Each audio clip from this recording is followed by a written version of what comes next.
Let me know when we're recording.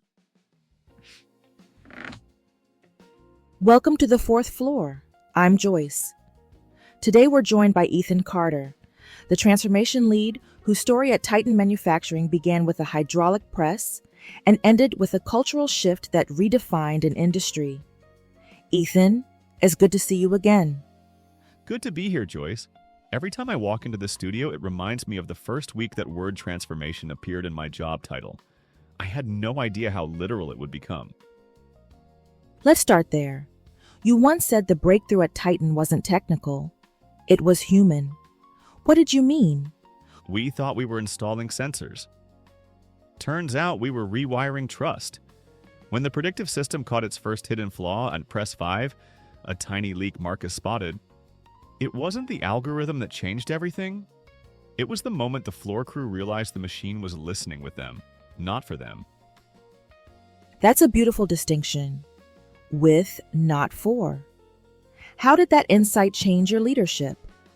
I stopped performing certainty. For years, my job was to have answers. Then I met a technology built entirely on questions. Once I accepted that, my meetings changed. We started talking about learning loops instead of approval chains. People leaned in again. So the engineer became the student. Exactly. Dr. Rivera used to say, crawl, walk, run, fly. At first I thought she was describing machines. Now I know she meant us. We had to crawl through discomfort before we could fly with understanding. Was there a moment when you realized the culture had actually shifted? Yes. Elena, one of our operators, suggested that the alert messages include graphics showing exactly where a problem was. Simple idea, but it came from the floor up. When management implemented it within a week, you could feel the air change.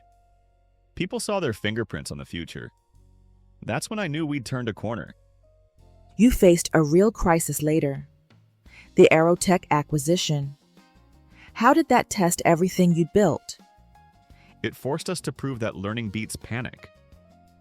We had weeks to solve a supply chain collapse. Instead of meetings full of fear, we formed data circles, small teams, combining analytics with old-school judgment. The system flagged a little company Bolton Precision that no one had heard of.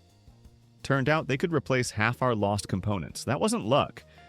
It was capacity, the ability to see differently under pressure. It sounds like Titan didn't just survive disruption, it became fluent in it. Fluent is the right word.